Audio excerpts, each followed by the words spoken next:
No vídeo de hoje a gente vai discutir basicamente o significado do nome dessa porção, Emor. Eu sou Yair Alon e essa é a Energia Semanal.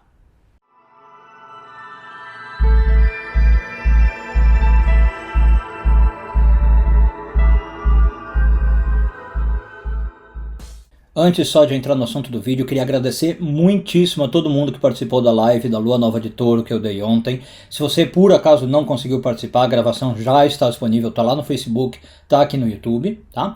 E queria aproveitar e deixar um lembrete, se você ainda não se inscreveu no canal, muito importante que você faça isso, não demora nem 5 segundos, pessoal. Só clicar aqui no botão se inscrever, ok? E pra mim isso ajuda bastante. Pra vocês quase não muda nada, vocês ficam só recebendo aviso de vídeo, mas pra mim faz uma grande diferença. Se você puder dar essa força, agradeço.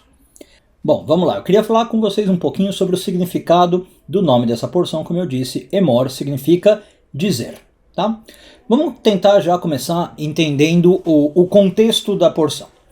Bom, Moisés precisa, ao longo do livro de Levítico, quase todo é essa questão, ele precisa passar as leis da Torá para o povo, né? Precisa passar as leis de Deus para o povo, precisa educar esse povo nas novas leis que estão sendo estabelecidas.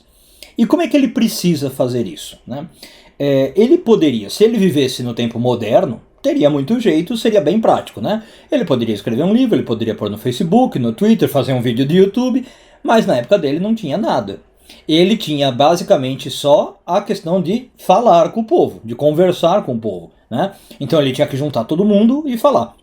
Aliás, mesmo nisso ele se via dificultado. Por quê? Do aspecto técnico, hoje é muito mais fácil a gente falar, a gente tem microfone, né? A gente tem aparelhos que ajudam a gente a falar para grandes audiências, por exemplo. Você pode fazer uma apresentação de PowerPoint. Moisés não tinha nada disso, ele tinha que ter o carisma próprio. E mais do que isso, Moisés, a gente sabe, ele era gago, né? Moisés tinha uma dificuldade imensa de falar, né? Então, quando ele tem que falar com o povo e ensinar as leis, para Moisés se trata de uma das coisas mais difíceis que existem. É por isso, os nossos sábios sugerem que em várias das porções, Deus tem que aparecer para Moisés e dar uma ordem para ele, né? Falar, Moisés, vai e fala, porque se não fosse assim, o Moisés não falava, né? Ele tinha que realmente ser ordenado a fazer isso. Bom, então aqui é a primeira coisa interessante, né? Deus está ensinando para nós, através desse ensinamento da Torá, que tem coisas que são difíceis para eu fazer na minha vida, e cada um tem as suas dificuldades, mas que não por isso eu devo deixar de fazer, né? Tem coisas que são difíceis, mas eu preciso fazer. E aqui, no caso específico, estamos falando da fala, né? E a gente está falando especificamente do Moisés, que precisava falar e vencer essa dificuldade dele, mas, como sempre, eu acho que as lições da Torá são universais. Então a primeira coisa que eu queria trazer para vocês é, você vem falando à medida que é preciso, à medida que é necessário, você vem expressando, né, as coisas que você pensa, você vem colocando para fora as suas ideias, né? Isso é algo muito importante e é o que eu quero abordar com vocês. Então é verdade também que por um lado a Kabbalah enfatiza muito no cuidado que eu tenho que ter com o que eu falo, né? Então eu não posso falar Lashon Hará, eu devo evitar usar minha fala para coisas negativas, para as coisas destrutivas, mas um outro lado, e que às vezes a gente esquece de mencionar, é que eu também não posso deixar de falar quando eu preciso falar, né? Então tudo bem, não é legal eu ficar falando quando eu não preciso, ou falar de coisa negativa, mas ficar quieto também não é sinônimo de grande coisa, tá? Tem horas que eu preciso falar. Bom, e agora a pergunta é, vamos falar do quê? Né? O que é a ênfase que a Torá está dando? Vamos falar do quê? Vamos entender primeiro, pegando no versículo, tá? Vou pôr o versículo na lousa. O versículo diz o seguinte, Vayomer Hashem el Moshe, e Deus disse para Moisés, Emor el Kohanim, fale para os sacerdotes, Benei Aaron, filhos de Arão, Ve'amarta aleichem, e dirás para eles, Lanefesh lo itameh ba'amir, vocês não podem se impurificar com um morto. O que é interessante aqui que eu queria chamar a atenção, não sei se vocês perceberam. Nesse versículo aparece 3 vezes, nada mais do que 3 vezes, a palavra amar, emor, nas suas variantes, né? A mesma raiz. Então eu tenho Vayomer Hashem el Moshe, Emor el Kohanim, Ve'amarta aleichem. Tudo isso é a mesma palavra em hebraico, só conjugada de formas diferentes.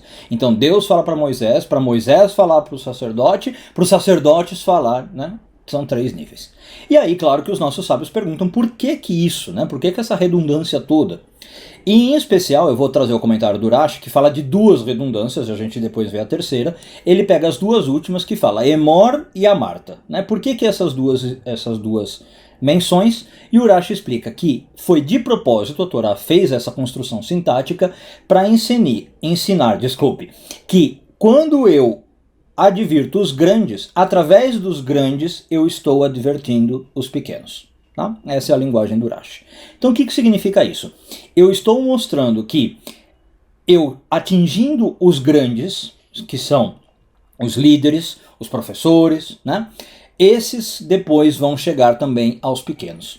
A lição que o Urashi está dizendo para nós é que, na verdade, quando eu estou tratando de passar um ensinamento, de educar alguém, estamos falando de educação, essa educação começa de cima para baixo.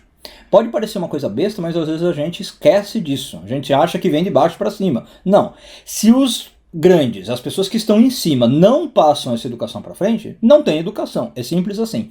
Então, como eu falei, se os líderes não passam isso, se os professores não passam isso, se os dirigentes de um país não passam isso, se os pais não passam isso para o filho, isso simplesmente não surge. Não adianta, por exemplo, na questão pais e filhos, esperar que os seus filhos sejam educados do nada, por milagre divino. Isso não vai acontecer. Tá? Então, quando a Torá está falando aqui, e fala para Moisés falar, é falar do quê? Falar no sentido passe ensinamentos, eduque as outras pessoas. A Torá está fazendo um chamado para que a gente participe da educação dos outros. Tá? O que a Torá está dizendo, pelos comentários inclusive do Urashi, é que o grande, qualquer pessoa que é grande, tem responsabilidade com o pequeno. Né? Qual responsabilidade? De falar, de ensinar, de não ficar calado. Essa é a responsabilidade. Tá? Então, vou pegar um exemplo aqui mais específico, voltando à questão dos pais e filhos. Por exemplo, se eu sou o pai, né, tem uma crítica muito forte que se faz hoje à sociedade, que eu acho que procede, que o pai manda, por exemplo, o filho para a escola e espera que a escola ensine o filho e delega a educação. Não. A Torá está dizendo que parte da educação é sua, e eu diria que talvez maior parte é sua. A escola é um mero acessório, né? Eu não posso ficar esperando que a escola vai ensinar meu filho. Tá? A Torá está dizendo, você como pai, como grande, tem a obrigação moral, a responsabilidade de ensinar os seus filhos. Tá? Eu tenho que ter parte ativa nisso. Agora, pergunta mais interessante talvez. Entendido isso, que a Torá está pedindo para a gente falar, educando, ensinando. Como é que eu faço isso? Aí o segredo é a própria palavra emor. Por quê? Em geral, quando a Bíblia usa o verbo falar, ou dizer, né, ela não usa o verbo emor, ela usa o verbo ligado a ledaber, tá? Que é uma palavra, como eu falei, poderia traduzir como dizer e falar. Só que em português não tem muita diferença, né? Dizer e falar são praticamente sinônimos. Em hebraico, os nossos sábios ensinam que o ledaber tem uma conotação de severidade. Tá? Sempre que aparece o ledaber na Torá, é algo duro, geralmente uma repreensão que vai ser feita. Tá? Aqui, quando a gente usa a palavra emor, os nossos sábios ensinam para nós que é algo feito com doçura, algo feito com suavidade, com carinho. Então, quando Deus aparece para Moisés e fala emor el Kohanim, fale com os sacerdotes, está implícito um falar amoroso, um falar carinhoso, porque esse é o segredo da educação. Né? Geralmente a gente identifica educação com repreensão. Para muitas pessoas isso é sinônimo. É verdade que educar exige repreender, faz parte. E também isso é alguma coisa que alguns pais pecam, né? A gente hoje talvez não sabe mais repreender as pessoas. Mas educação não é só repreender, tá? Como quase tudo na vida, tem dois lados. Tem hora que é para ser mais duro, sim, e tem hora que é falar com carinho, falar com amor.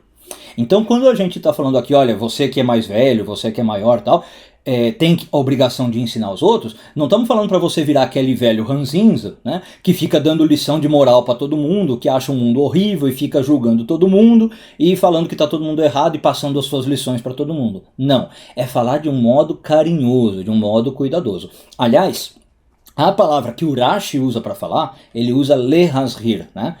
O maior tem que advertir o menor. Só que essa palavra leazhir vem de uma palavra que vocês certamente conhecem da Kabbalah, vem da mesma raiz de Zohar. O que é Zohar? Né? Luz, brilho. Então o chamado aqui é que a gente advirta as pessoas, que a gente repreenda se precisar, ensine, eduque se precisar, mas com luz, com brilho, né? Trazendo algo, iluminando a pessoa. Tá? E esse é o aspecto de doçura. Não por ser, como eu falei, um velho ranzinza crítico e julgar todo mundo. Tá? Não é isso que a gente está pedindo aqui. É para você tentar trazer luz para o mundo, em especial para o outro. Bom, aliás, eu falei aí do velho. Repare que na verdade, o Rashi não fala de velho ou novo, né? Ele fala que a obrigação da Torá, que ela está querendo passar, é que o grande tem que advertir o novo. Qual que é a diferença? Ela fala do maior ensinando o menor, e esses são conceitos subjetivos. Por que subjetivos? Eu posso ser grande num assunto, né, e você pequeno nesse assunto, e em outro assunto B, isso inverte.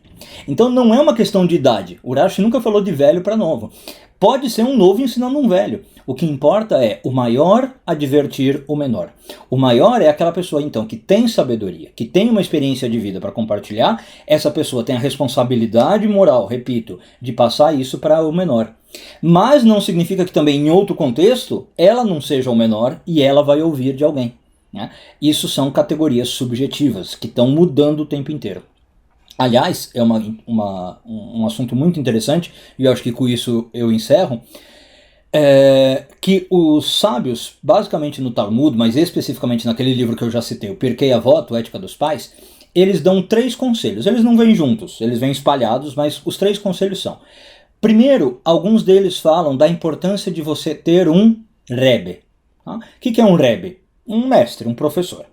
Outros falam da importância de você ter um Haver. Haver é um amigo. Tá? E outros falam da importância de você ter um Talmid, um aluno. Vamos entender o que são essas coisas? São 3 níveis em relação ao ensino, se você parar para pensar, né? Com um Talmid, qual é uma relação? Se você tem um Talmid, um aluno, a relação é você de cima para baixo. Você é o maior para o menor. Então a relação de Talmid é onde você está ensinando alguma coisa para alguém. Tá? Na relação de Haver, é um nível de igualdade. Você e a pessoa estão mais ou menos no mesmo nível, ou no mesmo nível, tá? Vocês trocam informações de maneira muito igual, e isso os nossos sábios dizem que é inclusive representado pelos animais da visão da Merkavá, que eles, ratsu vashuva, eles corriam e voltavam, tinham um intercâmbio, tá? Mas não vou entrar muito em detalhes. E por fim você tem a relação com o Rebbe, que aí é você está embaixo e o Rebbe em cima. Na relação de você com o Rebbe, você está para receber o que o Rebbe está falando. Então em cada uma dessas relações o seu falar é necessário, mas é um falar totalmente diferente. Aqui a gente está falando basicamente de quando você tem um Talmid, né? E você então tem que ensinar ele, mas lembre-se que muitas vezes você tem também o Haver e você tem a relação com o Rebbe, tá?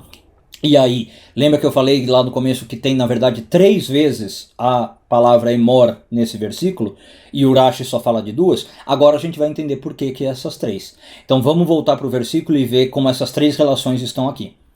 O versículo diz de novo, Vayomer Hashem el Moshe. Deus falou com Moisés. Então essa é a primeira relação, rabino com aluno, né? A relação com o Rebbe. Depois, emor el Kohanim. Fala para os sacerdotes. Agora então Moisés vai falar para os sacerdotes, é de igual para igual. Lembra que Moisés era sacerdote, né? Era da tribo dos levitas, era irmão de Arão. Então aqui é a relação com Haver. E por fim, como acaba o versículo, Emor el Kohanim bnei Aharon, filhos de Arão, ve'amarta aleichem. E aí eles dirão. Então agora são sacerdotes, depois vão passar essa mensagem lá para frente. Vão falar com seus talmidim. Percebe como tem os 3 níveis? Então, a relação Moisés com Deus é a relação com o Rebbe. A relação Moisés com os sacerdotes é a relação igual para igual. E os sacerdotes com o povo é a relação agora de ter um talmid, de ter um aluno. Se você entender essas 3 relações, você já percebe até na sua vida como é que você pode usar melhor esse poder do emor. Fale, não deixe de se expressar quando isso for necessário. Um bom dia a todos, uma excelente semana, Shavua Tov e tudo de bom.